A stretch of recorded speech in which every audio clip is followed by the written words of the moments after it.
What is happening, fishers?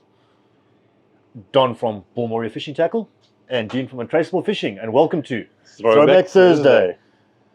It's a delicious day, isn't it? Ladies and gentlemen, boys and girls, we have a lot of pens on the table here for you this evening.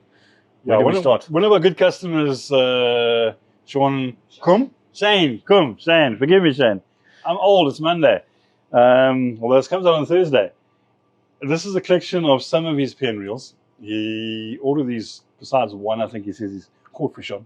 Exquisite range, in beautiful condition. It's a range where Throwback's all about going back to where we were, but also celebrating the technology and the stuff that you can still catch fish on. And I think we should start like from left to right.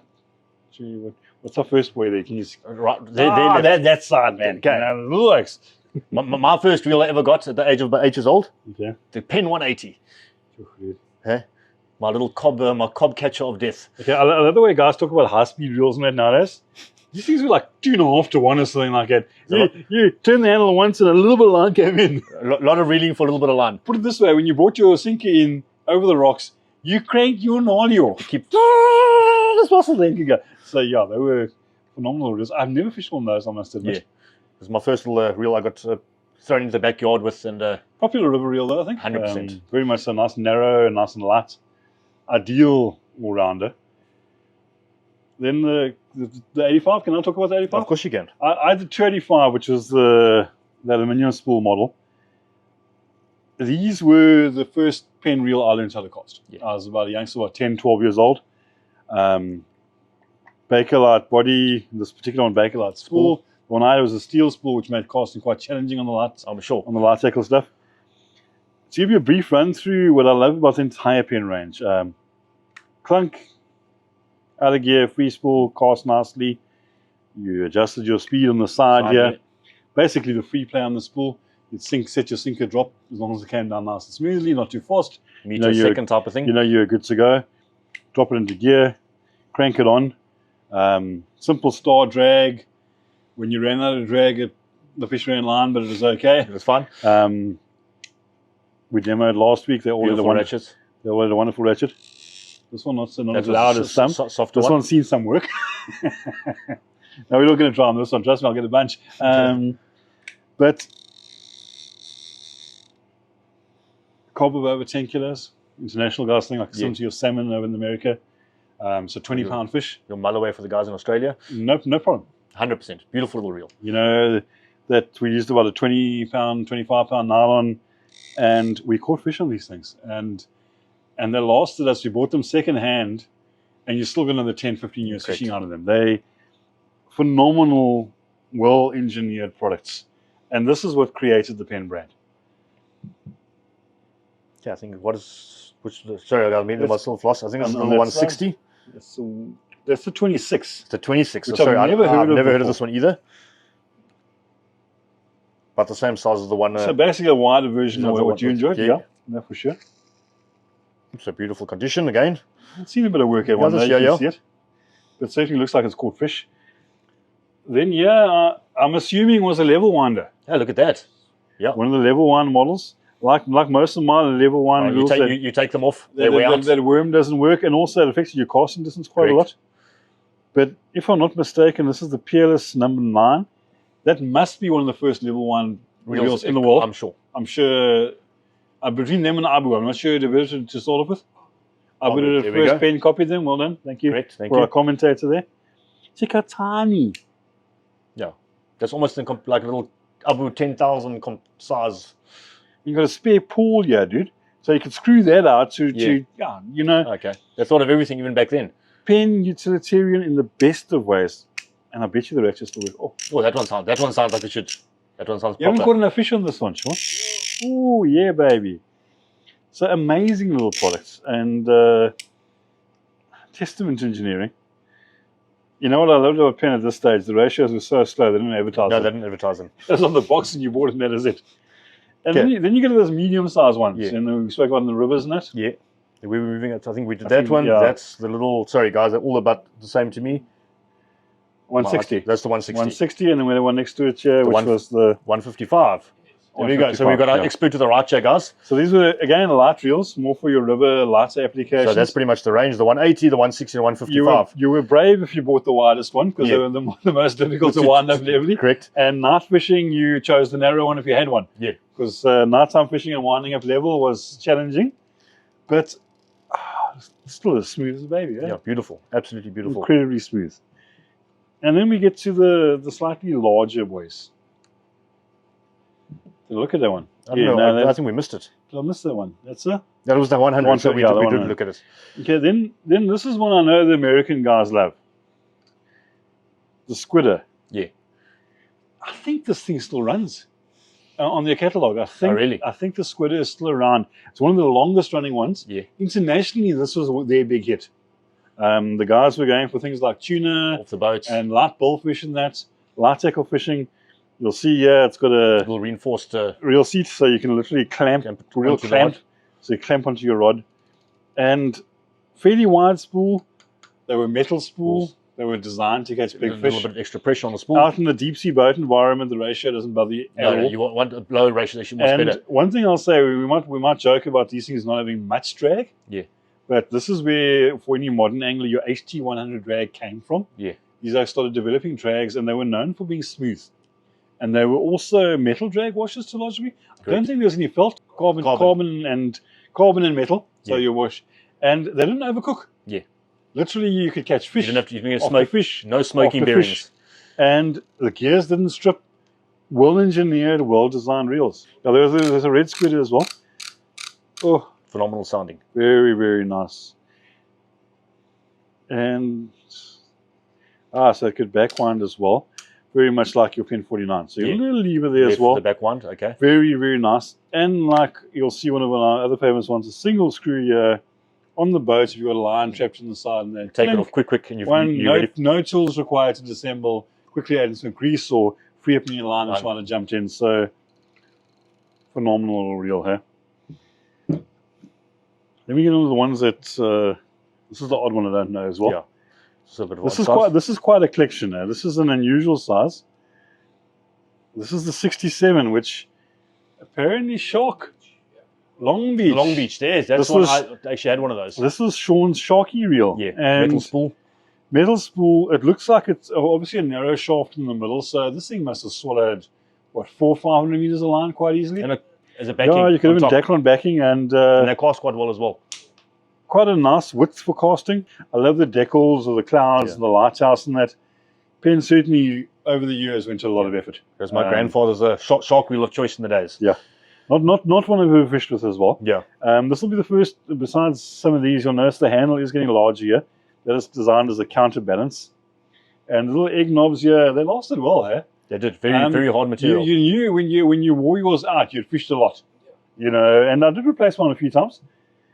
But I mainly grew up on the Jig Masters, the 500 series. The 500 range. So that's about your favorite one. Okay, there's the 501, guys. So everyone normally wants to run on as a Penn 500. I much preferred the 501. Bit of a narrower spool. A lot easier to handle for me. I'm still a small oak, but I was a small oak growing up. Easier to wind up level, eh? Easier to wind up level. Yeah, so you had to look. I casted a lot better with it. I would say when you cast, you pretty much casted half your reel out, but it's fine. Bakelite spool? You slid enough again, yeah. Bakelite spool, beautiful little reel. Also, with the one little screw on the side in case you had I think mine had a little cream handle on it, if I remember correctly. Yeah, watch out for too light a sinker and then you'd struggle, but besides that, fantastic. 9.1 kilo line or 20 pound line was my line of choice for this guy. Liked about it, I could use it in the river. A little bit big for the river, but you could still get away with it. Still do some blacktail fishing with. You service all your reels still. I can see they're still got grease. Yeah, they're still shining. Still well lubricated and you can still do a little bit of light surf fishing with it. You did run a line quite easily, but you could you'd be alright on edibles. Like on 20 pound. Then I think the one we spoke about, particularly in the South African market, the 500. The 500 series, the Jig Master. I think it was the 500A, which is the most popular one. Yeah. The one I fished with was the Bakelite spool. Yeah. This is the steel spool, which to me gives me nightmares. The idea of the Bakelite spool, it made it a bit lighter and a little more manageable in the casting speed as well. The start, the takeoff. The takeoff wasn't. You might have bunched at the end of a cast more often, but you didn't bunch at the beginning of a cast more often. So I certainly enjoyed the Bakelite, but strong, smooth. Yeah, I think we mentioned on if you didn't catch last week's video, we did one on the Jig Master. Yeah. It is a 500S And the Bakelite spools, I told a nice story about a dolphin. Not Exploding spool. Exploding spool. Yeah, sometimes these spools did explode. So then, if you hook something too big, you just snap it off instead of doing stupid things. But guys, I think we all cast these. You're not fishing a 13-foot, 13-foot 6 rods in the old days. In the South African market, these were the go-to reels. I think up into, was it a 4-to-1 ratio? 4-to-1. So it felt like a super fast reel compared to all the others. Correct. So you're now capable of fishing reefy areas and then getting your a bait lot to the more top capable. quicker. And didn't have a ton of torque, but everything that did well was smooth, reliable, easy casting, and casting like a 3-4 ounce beautifully. I remember they used to get to a point where you'd be reeling, but you wouldn't be reeling anything. No, they ran out of torque at some point. And for that very reason, most of us aspiring anglers, especially us heftier, we've always wanted to go bigger. Yeah. And that's you where start looking at the bigger boys, That's where that one came off. Penn 49. 49, sorry. 49. 49. I get it confused every time. Yeah. Ironically, developed for in America from what I can remember, the lead core line fishing, where they wanted to drop a lead core line down deep. Yeah. It is a deep form of fishing. The idea of reeling up and casting lead core line would scare the daylights out of me. Yeah. I could probably lose fingers. A weighted line. And then also for trawling, as Sean said, and also the guys on Dacron love this. Yeah. They fish Dacron instead of mono.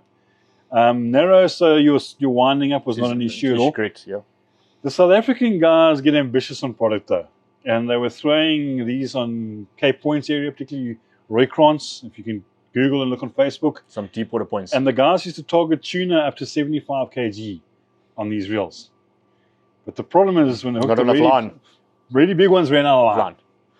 And they were casting 6 to 8 ounce spoons on these things. Can you imagine casting a 6 to 8 ounce spoon? So as is typically South African, a boer maak a plan, which means a farmer makes a plan, of course. So you take one of those, you say, those bars look a little narrow, and I will come to one of these, and I'll just borrow those wider bars.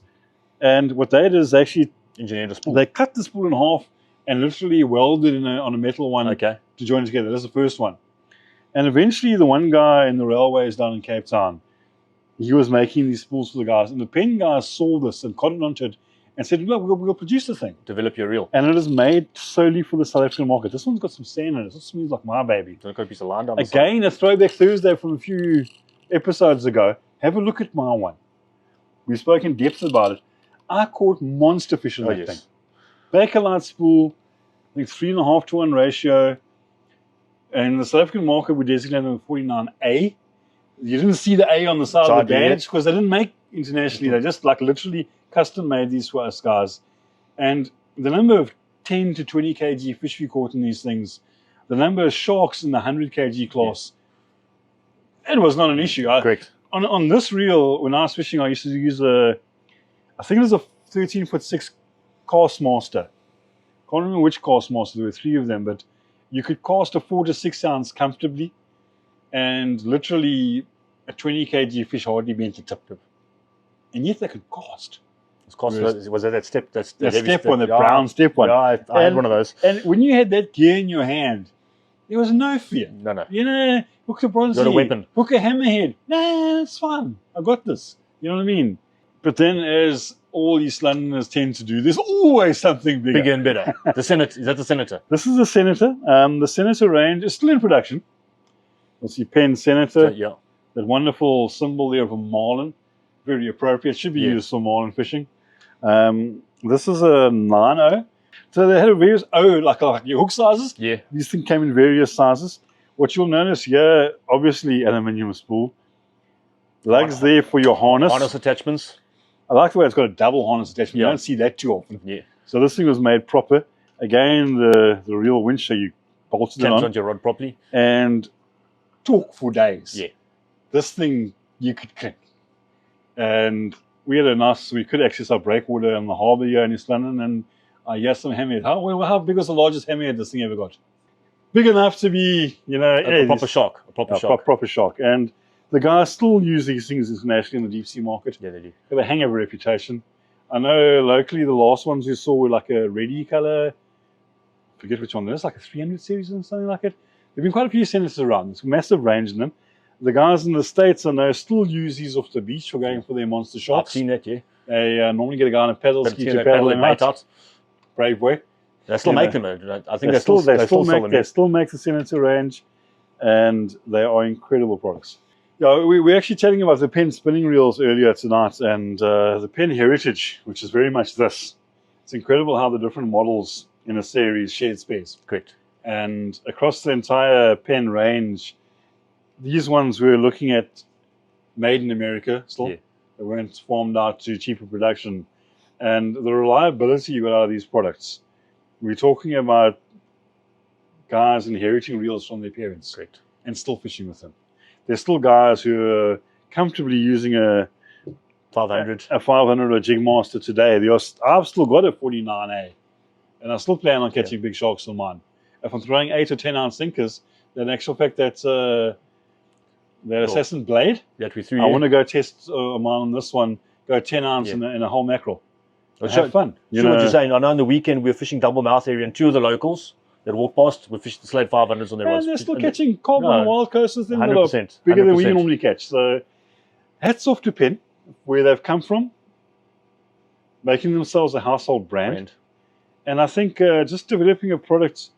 Definitely developing the longest lasting reels out of any manufacturer. Yeah, and they haven't always been the 6-to-1 ratios and the silly blingy stuff.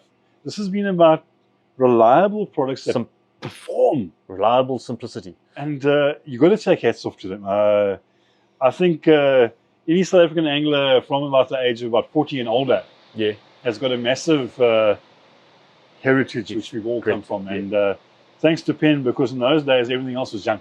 Great. And they've caught many, many fish. And they still catch many more fish. Still keeping many, many fish. So I think we've got some customers who love to share their stuff with us. Please tell us your Penn stories, guys. I'd love to get some chats going on our YouTube on this video. Tell us what you caught in your various pens. Tell us your bunch stories and your disaster stories and your success stories on these fantastic reels. When you were able to fix your pen on the side of the boat, on the beach. I never had to fix mine. Never broke. I've got some sand and some seashells and stuff sucking mine sometimes. Bit of grit. Yeah, wash it out. Wash it out in the sea and off you go. Some Vaseline, you're good for go. But I cannot recall a pen failing me. You're quite right. I haven't had one 35 that I dropped it and it cracked. And you still carried on fishing. And I super glued the thing and I just carried on fishing for years. That's true. They were amazing products. These things didn't let you down. Yeah. And actually, that should be the slogan. Never say die. Just never let you down. Keep going. Anyway, guys, thanks for joining us on this Thursday evening. Thanks for giving us your time. Yeah. So from Don from Moria Fishing Tackle and Dean from Untraceable Fishing, this was Throwback Thursday. Cheers.